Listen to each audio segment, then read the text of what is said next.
अवधूत चिंतन श्री गुरुदेव दत्त श्री स्वामी समर्थ स्वामी राया या चॅनलमध्ये तुमचे मनापासून खूप खूप स्वागत आहे। आता आपला जो सण येतो आहे तो म्हणजे अक्षय तृतीया। अक्षय तृतीया ही आपली 10 मेला आहे हे सर्वांना माहितीच आहे। अक्षय तृतीया या शब्दाचा अर्थ त्याच शब्दामध्ये दडलेला आहे। म्हणजे अक्षय म्हणजे कधीही न संपणारे असा हा मुहूर्त असतो। 3.5 मुहूर्तांपैकी हा एक शुभ मुहूर्त समजला जातो। या दिवशी आपण सेवा पूजापाठ करत असतो। या दिवशी आपण पितरांची सेवाही करत असतो, कारण या दिवसाचे महत्त्व असे आहे की आपण पितरांची सेवा या दिवशी करत असतो, कारण हा दिवस आपण पितरांच्या सेवेसाठी समर्पित केलेला असतो। त्याचसोबत आपल्याला श्री विष्णू आणि माता लक्ष्मीची देखील पूजा करायची असते। माता लक्ष्मी आपल्या घरात अखंड वास करावा म्हणून या दिवशी काही उपाय आपण करायचे असतात। आपण कुठले उपाय करायचे असतात ते आपण आता बघूया। माता लक्ष्मीला आकर्षित करण्यासाठी आपण कवड्या या पूजेमध्ये ठेवत असतो, म्हणजे कवड्या या पूजेमध्ये ठेवल्या जातात। या कवडीचे अनेक असे फायदे आहेत। कवड्यांवरती कुठली सेवा करून आपण आपली आर्थिक परिस्थिती ही चांगली करू शकतो हे आपण आता बघूया। जर आपल्या मनामध्ये श्रद्धा असेल तरच आपण आपल्या पूजेची जी आपण देवाची पूजा करतो त्या पूजेला सार्थक असतं, म्हणून मनापासून ही सेवा करायची आहे। तर तुम्हाला सर्वात आधी 7 कवड्या ह्या आणायच्या आहेत व त्यानंतर त्या पाण्याने स्वच्छ करायच्या आहेत। आता सर्वांना प्रश्न असा निर्माण पडणार की कवड्या या आपण पिवळ्या किंवा पांढऱ्या आणायच्या आहेत। तर आपण कवड्या या पांढऱ्याच आणायच्या आहेत व त्या कवड्या स्वच्छ झाल्यानंतर आपल्याकडे केसर असल्यास त्या केसरचे पाणी करून त्या कवड्यांना लावायचे आहे, म्हणजे त्या कवड्या पिवळ्या करायच्या आहेत। तर ज्यांच्याकडे केसर नसल्यास त्यांनी काय करायचं, तर त्यांच्याकडे केसर नसल्यास हळद घ्यावी, त्यात पाणी टाकून त्या कवड्या पिवळ्या करायच्या आहेत। शक्यतो पांढऱ्या कवड्या आणूनच घरी पिवळ्या कराव्यात। यानंतर पिवळ्या झाल्यानंतर आपल्याला हळद कुंकू अक्षता अर्पण करून धूप दीप त्या कवड्यांना दाखवायचे आहे। त्यानंतर कवड्या आपण आपल्या उजव्या हातात घ्यायच्या आहेत। उजव्या हातात म्हणजेच की आपण आपल्या उजव्या हातामध्ये तळ हातामध्ये त्या कवड्या आपण ठेवायच्या आहेत। जर तसे तुम्हाला जमत नसेल तर तुम्ही एका प्लेटमध्ये त्या कवड्या ठेवून त्यावरती तुमचा उजवा हात ठेवू शकतात। त्यानंतर महत्त्वाचे म्हणजे की या कवड्यांवरती आपण कुठली सेवा करायची आहे म्हणजे त्या सिद्ध होतील। तर आपण आपल्या त्या कवड्यांवरती सर्वप्रथम तुम्हाला 16 वेळा श्री सूक्त म्हणायचे आहे। 16 वेळा श्री सूक्त म्हणजेच की तुम्हाला 16 वेळा स्त्री सुक्त म्हणायचं आहे आणि 16 वेळा स्त्री सुक्त झाल्यानंतर तुम्हाला 1 वेळेस त्याची फलश्रुती म्हणायची आहे। ज्यांना 16 वेळा शक्य नसल्यास त्यांनी 1 वेळा म्हणावे। 1, 5 किंवा 7 वेळा तुम्ही म्हणू शकता, पण जेवढी जास्त आपण सेवा कराल तेवढ्याच त्या कवड्या ह्या पॉवरफुल होतात, म्हणून शक्यतो 16 वेळाच आपण श्री सुक्त म्हणावे। त्यानंतर 1 वेळा आपण आपल्या महाविष्णूंचं अति प्रभावशाली असं स्तोत्र म्हणजेच व्यंकटेश स्तोत्र आपण 1 वेळा त्या कवड्यांवरती म्हणायचं आहे। त्यानंतर आपण आपला येतो तो विष्णू गायत्री मंत्र। महाविष्णूंना अत्यंत असा प्रिय महाविष्णूंचा विष्णू गायत्री मंत्र तो आपण 1 माळ करायची आहे। 1 माळ आपण ती जप करायचा आहे। 1 माळ शक्य नसल्यास तुम्ही 24 वेळा तरी हा मंत्र म्हणू शकतात। हा मंत्र तुम्हाला नित्यसेवेच्या पुस्तकामध्ये नक्की मिळेल। तरीही हा मंत्र असा आहे की ओम नारायणा विद्महे वासुदेवाय धीमहि तन्नो विष्णू प्रचोदयात्। हा आपण विष्णू गायत्री मंत्र शक्य असल्यास 1 माळ जपायचा आहे, नाहीच जमल्यास तुम्ही 24 वेळा सुद्धा म्हणू शकता। त्यानंतर आपण आपल्या माता लक्ष्मीचा मंत्र म्हणायचा आहे। माता लक्ष्मीचा गायत्री मंत्र आपल्याला 1 माळ जप करायचा आहे। 1 माळ शक्य नसल्यास तुम्ही 24 वेळा सुद्धा हा माता लक्ष्मीचा गायत्री मंत्र म्हणू शकतात। माता लक्ष्मीचा मंत्र हा असा आहे ओम महालक्ष्मीच विद्महे विष्णुपत्नीच धीमहि तन्नो लक्ष्मी प्रचोदयात्। हा माता लक्ष्मीचा विष्णू गायत्री मंत्र आहे। हा सुद्धा आपण 24 वेळा, जर तुम्हाला जमल्यास तुम्ही 1 माळ करा, नाही जमल्यास आपण 24 वेळा सुद्धा केला तरी चालेल। त्यानंतर आपला नवार्णव मंत्र म्हणजे आपल्या कुलस्वामिनीला प्रसन्न करण्यासाठी आपण नवार्णव मंत्राचा हा जप करत असतो। तर आपल्या कुलस्वामिनीला विसरून कसं चालणार, म्हणून आपण आपल्या कुलस्वामिनीचा नवार्णव मंत्र 24 वेळा म्हणायचा आहे।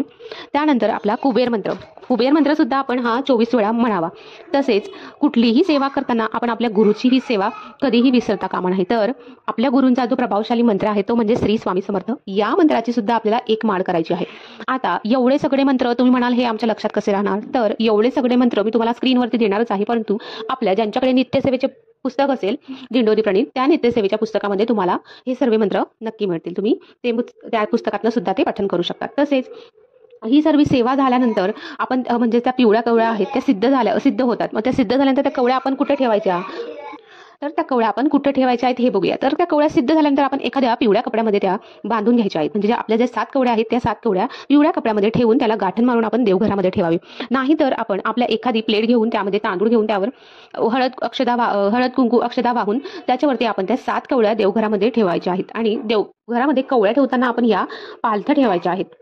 आपली आर्थिक परिस्थिती सुधारण्यासाठी अत्यंत असा हा प्रभावशाली ही सेवा आहे। ही सेवा तुम्ही 40 दिवस सुद्धा करू शकतात, म्हणजेच अक्षय तृतीयेपासून तुम्ही 40 दिवस ही सेवा पुढे कंटिन्यू सुद्धा करू शकतात। तसेच नाही 40 दिवस जमल्या तुम्ही ही सेवा 1 दिवस म्हणजे अक्षय तृतीयाला तरी नक्की करावी। ही सेवा तुम्ही देवघरात किंवा तुमच्या जिथं बिझनेस असेल त्या बिझनेसच्या ठिकाणी सुद्धा तुम्ही करू शकतात। ही सेवा आपल्याला आता एक वेळेस ही सेवा आपली झाली तर असं नाही आहे की आपण ही सेवा एकच वेळेस करायची, तर एकच वेळा केल्यानंतर तुम्हाला माता लक्ष्मी ही प्रसन्न होईल असं नसतं. तर आपल्याला ही सेवा आपल्याला परत कधी करायची आहे, कारण कवड्या आपण तर सिद्ध केल्या, पण त्या कवड्या सिद्ध केल्यानंतर एकच वेळेस त्याची पॉवर ही नसते. म्हणून आपण वारंवार त्यांना सिद्ध करण्यासाठी, त्या अतिशय पॉवरफुल होण्यासाठी त्याच्यावरती मंत्रजाप करत राहायचे असतात. म्हणून ही सेवा आपल्याला परत कधी करायची आहे, तर ही सेवा आपण परत कुठल्याही मंगळवारी, शुक्रवारी किंवा कुठल्याही पौर्णिमेला तुम्ही ही सेवा करू शकता, किंवा तुम्हाला जो दिवस चांगला वाटेल त्या दिवशी तुम्ही ही सेवा करायची आहे. महिन्यातून एकदा तरी ही सेवा नक्की करावी, कारण आपण मेहनत तर करतोच, पण मेहनतीसोबत आपल्या नशिबाची साथ सुद्धा तेवढीच महत्त्वाची असते. म्हणून ही सेवा नक्की करा. त्याचबरोबर तुम्ही अक्षय तृतीयेला, म्हणजेच आपल्या अक्षय तृतीयेला आपण लक्ष्मीसाठी, लक्ष्मी किंवा विष्णूंसाठी खूप काही अशा सेवा करतात. म्हणून आपण ही एक सेवा तर बघितली, आता आपण बघू दुसरी सेवा. तर आपल्याला अक्षय तृतीयेला दुसरी सेवा ही म्हणजेच आपला अक्षय कलश भरायचा असतो. अक्षय कलश म्हणजे काय, की आपण अक्षय कलश भरल्यानंतर आपण आपल्या माता लक्ष्मीला आकर्षित करू शकतो. म्हणजे माता लक्ष्मीला आकर्षित करण्यासाठी ही सुद्धा अत्यंत प्रभावशाली सेवा आहे. या दिवशी तुम्हाला, म्हणजेच आपल्याला देवघरासमोरच हा अक्षय कलश भरायचा असतो. तो कसा भरावा हे बघूया. एक म्हणजे तांब्याचा एक पेला, म्हणजे पेला किंवा आपला तांबे म्हणतो आपण, तो घ्यायचा आहे. त्यावरती आपण स्वस्तिक काढायचे आहे कुंकवाने, हळदी कुंकवाने स्वस्तिक करून त्याखाली आपण पिंपळाची 5 पाने, म्हणजे आधी सगळ्यात आधी एक आपल्याला तामण किंवा आपली कुठली प्लेट असेल ती प्लेट घ्यायची आहे. त्या प्लेटवरती आपण आपले पिंपळाची 5 पाने ठेवायची. पिंपळाची 5 पाने ठेवून पिंपळाच्या पानांना हळदी कुंकू वाहून त्याच्यावरती आपण थोडे तांदूळ ठेवायचे आहे. ते तांदूळ तुम्ही एका छोट्या प्लेटमध्ये ठेवून त्याला सुद्धा आपण हळदी कुंकू वाहायचं आहे. त्यानंतर त्याच्यावरती आपण हा अक्षय कलश ठेवायचा आहे. अक्षय कलश त्याच्यावरती ठेवल्यानंतर त्यात तुम्हाला आपलं खडे मीठ माहितच असेल, आपण त्यामध्ये आपलं खडे मीठ टाकायचं आहे. आता तुम्ही म्हणाल यामध्ये खडे मीठच का टाकायचे, तर खडे मीठ हे माता लक्ष्मीला आकर्षित करते आणि आपल्या घरामध्ये जी निगेटिव्हिटी असते ती सर्व काढून टाकते. म्हणून आपण या खडे मिठाचा ह्या सेवेमध्ये उपयोग करतो. तर ते खडे मीठ टाकल्यानंतर त्याच्यावरती आपल्याला हळदी कुंकू व्हायचे आहे. त्यानंतर आपल्याला जमेल असे 11 किंवा 21 या शुभ अंकाने आपली नाणी टाकायची आहे. नाणी म्हणजे की आपण 1 रुपया, 2 रुपये, 5 रुपये, तुम्हाला जी नाणी टाकायची आहे तुम्ही ती नाणी या कलशामध्ये मीठ टाकल्यानंतर टाकू शकतात. त्यानंतर त्या नाण्यांना सुद्धा हळदी कुंकू व्हायचे आहे. आणि कलशामध्ये त्यानंतर आपल्याला येते ती माता लक्ष्मीची अत्यंत अशा आवडीच्या, म्हणजेच कवड्या. माता लक्ष्मीला आकर्षित करण्यासाठी आपण कवड्या या उपाय तर आता बघितलाच आहे, तर आपण याच्यामध्ये सुद्धा आपण कवड्या टाकू शकतात. याच्यामध्ये आपल्याला 5 किंवा 7 असे कवड्या आपण टाकाव्यात. त्यानंतर आपल्या माता लक्ष्मीसाठी अत्यंत असे काही उपाय आपण करतो, लवंग किंवा वेलची याचा उपयोग आपण माता लक्ष्मीला आकर्षित करण्यासाठी करतो असं. म्हणून यामध्ये आपल्याला लवंग आणि वेलची सुद्धा टाकायची आहे. त्यानंतर पैशांच्या नोटा, म्हणजेच आपल्या कागदी नोटा, की तुम्ही 10 रुपयाची, 20 रुपयाची, 50 रुपयाची, 100ची किंवा 500, 1000 तुम्हाला आवडेल त्या नोटा तुम्ही याच्यामध्ये टाकू शकतात. तर या सर्व वस्तू आपण शुभ अंकामध्ये टाकायच्या आहेत. शुभ अंका म्हणजे अंकामध्ये म्हणजे की 5, 7, 11, 21 अशा अंकामध्ये आपल्याला हे सर्व काही टाकायचं आहे. या सर्व वस्तू टाकल्यानंतर त्यामध्ये आपल्याकडे सोन्याची अंगठी किंवा नाणी किंवा जे काही असेल ते सुद्धा आपल्याला त्या कलशामध्ये टाकायचं आहे. एवढ्या सुद्धा या वस्तूमधले तुम्हाला जे काही आवडत असेल तुम्ही त्या, असं नाहीये की तुम्हाला सर्व याच्यामध्ये जे सांगितलं आहे तेवढंच टाकायचं आहे. याच्यातल्या तुम्ही काही वस्तू तुमच्याकडे नसल्यास तुम्ही नाही जरी टाकल्या तरी चालतील. तसंच तुमच्याकडे गोमती चक्र असल्यास सुद्धा तुम्ही ते गोमती चक्र सुद्धा माता लक्ष्मीसाठी टाकू शकता. सिल्वर कॉईन असेल माता लक्ष्मीचा, तर माता लक्ष्मीचा सिल्वर कॉईन सुद्धा आपण या अक्षय कलशामध्ये टाकू शकतो. तसंच या कलशाला आपण एवढं सगळं झाल्यानंतर आपण त्या कलशाला हळदी कुंकू, धूप, दीप दाखवायचे आहे व त्यावर आपल्याला सेवा आता येते ती म्हणजे सेवा. तर आपल्या सेवेशिवाय तर आपलं कुठलंच कार्य पूर्ण होत नाही. म्हणून आपण फक्त कलश भरायचा नाहीये, कलश भरल्यानंतर आपल्याला त्याच्यासाठी सेवा सुद्धा करायची आहे. तर चला तर आपण बघूया की आपण आता कुठल्या सेवा करायची आहे. तर या कलशासाठी आपल्याला 16 वेळा श्रीसुक्त म्हणायचे आहेत. 16 वेळा श्रीसुक्त म्हणायचे म्हणजे तुम्हाला आधी सुद्धा सांगितलं आहे मी की 16 वेळा तुम्हाला श्रीसुक्ताचे पठण करायचे आहे आणि 1 वेळेस शेवटी फलश्रुती म्हणायची आहे. 16 वेळा श्रीसुक्त झाल्यानंतर ही झाली माता लक्ष्मीची सेवा. तर आता बघूया की आपण माता लक्ष्मीसोबत विष्णूंची सेवा करायची आहे. कारण जिथे श्री विष्णूंची सेवा होते तिथेच माता लक्ष्मी ही राहते. म्हणजे माता लक्ष्मी ही विष्णूंच्या पाठीवाटी येतच असते. म्हणून आपण सगळ्यात आधी विष्णूंची सेवा करायची. जर तुम्हाला माता लक्ष्मीला घरामध्ये अखंडित वास करायचा असेल किंवा माता लक्ष्मीला आकर्षित करायचं असेल आपल्या घरामध्ये येण्यासाठी, तर आपल्याला सर्वात आधी महाविष्णूंची सेवा ही करायलाच पाहिजे. म्हणून श्री महाविष्णूंचं आवडतं असं विष्णू सहस्त्रनाम आपल्याला या दिवशी पठण करायचे आहे. पठण न करल्यास, म्हणजे तुम्हाला पठण करायला न जमल्यास आपण श्रवण केले तरी चालते. जर तुम्हाला मासिक धर्म असेल तर तुम्ही ही सेवा करायची नाही आहे, परंतु तुमच्या घरामध्ये तुमचे सासू, सासरे, मुलगा, जाऊ, हजबेंड कोणीही असेल त्यांच्याकडून तुम्ही घरातल्या व्यक्तींकडून ही सेवा करून घेऊ शकतात. त्यानंतर तर ही जर तुम्हाला सुतक असेल किंवा विटाळ असेल, कुठली अडचण असेल तर ही सेवा करायची नाही आहे, कारण सुतकामध्ये ही सेवा आपण नाही करू शकतो. म्हणून ही सेवा मग आपण कधी करायची, सुतक झाल्यानंतर जेव्हा पण तुमचा शुक्रवार येईल, म्हणजे अक्षय तृतीयेनंतर येणारा जो शुक्रवार असेल त्या शुक्रवारी तुम्हाला ही सेवा आपण करायची असते. ही झाली सेवा करायची आहे.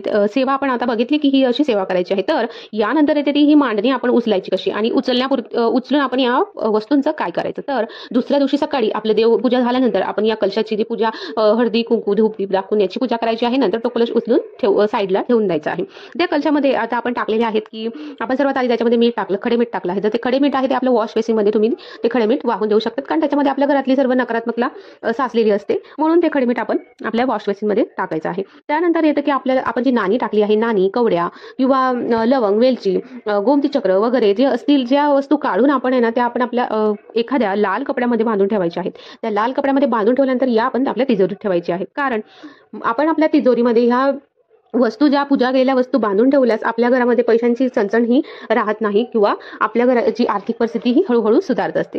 तर त्याच्यामध्ये आता नोटा पण आहे, काही आपण नोटा पण वापरल्या. तर त्या नोटांचा आपल्याला सोने किंवा चांदीची वस्तू घ्यायची आहे. जर तुम्हाला सोने चांदीची वस्तू घ्यायला नाहीच जमल्यास तुम्ही देवासाठी लागणारी कुठली दुसरी वस्तू सुद्धा तुम्ही घेऊ शकतात. म्हणजे त्या नोटा तुम्ही चांगल्या कामासाठी, देवाच्या कामासाठी किंवा सोने चांदीच्या वस्तूंसाठी वापरायच्या आहेत. त्यानंतर त्या येतात त्या लवंग आणि वेलची. तर ही लवंग आणि वेलची सुद्धा आपण ती कपड्यामध्ये बांधून ठेवायची असते. आणि पुढच्या वर्षी जी येणारी अक्षय तृतीया असते, 2025ची येणारी अक्षय तृतीया, त्या पुढच्या वर्षी येणाऱ्या अक्षय तृतीयेला आपण ही जर वस्तू तिजोरीत ठेवल्या आहेत त्या वस्तू काढायच्या आहेत आणि त्याच्यातली लवंग आणि वेलची ही आपण एखाद्या झाडाखाली दाबायची आहे, म्हणजे पुरवायची आहे. आणि त्यातले कवड्या, नाणे, गोमती चक्र आपण हे परत अक्षय तृतीयेला ती पूजा करायला वापरू शकतात.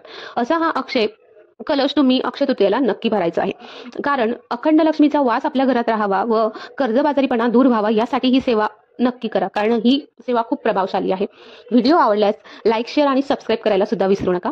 तिथपर्यंत सेवा स्वस्त आणि मस्त राहा आणि स्वामींची सेवा करत राहा. श्री स्वामी समर्थ.